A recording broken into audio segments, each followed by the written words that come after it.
આરટીઓના આરોપી police સકંજામાં।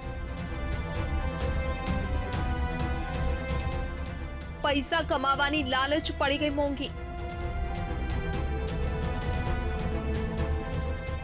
Bogus લાયસન્સનો બોજ પડશે ભારે। ક્રાઇમ બ્રાન્ચ દ્વારા આરટીઓ કચેરીમાં ચાલતા કૌભાંડનો પર્દાફાશ કરવામાં આવ્યો છે। 2018માં નાતાલની 2 દિવસની રજા દરમિયાન કોઈ અજાણી વ્યક્તિ અમદાવાદ આરટીઓમાં 4 થી 4 સોફ્ટવેરમાં પાસવર્ડ નાખી કુલ 84 જેટલી બેકલોગ એન્ટ્રી દ્વારા બોગસ લાયસન્સ ઇસ્યુ કર્યા હતા, જે મામલે અમદાવાદ ક્રાઇમ બ્રાન્ચમાં ગુનો દાખલ કરવામાં આવ્યો હતો। ક્રાઇમ બ્રાન્ચના પીઆઈ કેજી ચૌધરી અને ટીમે આરટીઓમાં સીસીટીવી અને ટેકનિકલ સર્વેલન્સની મદદથી ભુજના હિલવ્યુ રેસિડેન્સીમાં રહેતા મહેન્દ્ર ઉર્ફે પાજી જાદવ ભરવાડની અને રાકેશ પટણીની ધરપકડ કરી છે। આ લોકોએ મહેન્દ્ર પાજીએ રાકેશ ભુરિયાને કીધું કે તમે સ્પાયવેર તમારી ઓફિસના કોમ્પ્યુટરમાં નાખી અને પાસવર્ડ મેળવી લ્યો। એ આધારે સ્પાયવેર સોફ્ટવેરની લઈ અને રાકેશે એની આરટીઓની અંદર નાખી અને પાસવર્ડની એ બધું મેળવી અને એ આધારે સોફ્ટવેરનો ઉપયોગ કરી આ જે સ્પાયવેર સોફ્ટવેરનો ઉપયોગ કરી અને ડેટા એન્ટ્રીઓની વિગતો ત્યાં કચ્છ બેઠા ભાઈ મહેન્દ્ર પાજીએ મેળવી લીધેલા।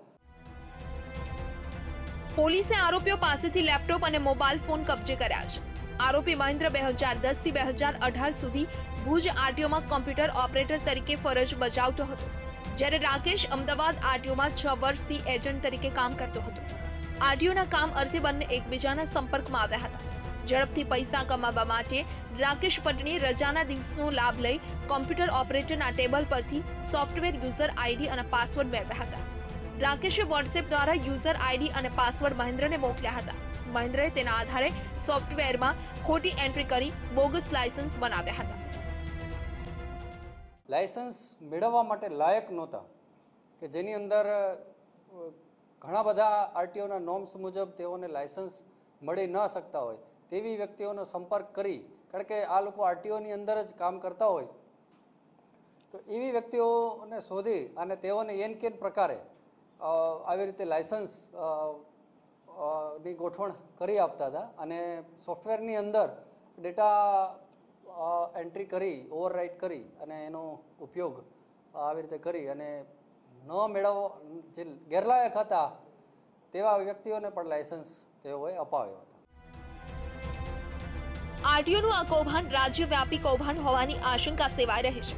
ઝડપાયેલ બંને આરોપીઓએ અમદાવાદ અને રાજ્યના અન્ય શહેરોમાં આવેલી આરટીઓ કચેરીમાં બેકલોગ એન્ટ્રીઓ કરી ખોટા લાયસન્સ ઇસ્યુ કર્યા હોવાનું સામે આવ્યું છે। ગાંધીધામ આરટીઓમાં પણ 248 જેટલી બોગસ એન્ટ્રીઓ થઈ હોવાની ફરિયાદ અંજાર પોલીસ સ્ટેશનમાં નોંધાઈ છે, જેમાં બંને આરોપી હોવાની પૂરેપૂરી શક્યતા છે। ત્યારે આ અંગે ક્રાઇમ બ્રાન્ચે વધુ તપાસ હાથ ધરી છે। દીપક સોલંકી, વીટીવી ન્યૂઝ, અમદાવાદ।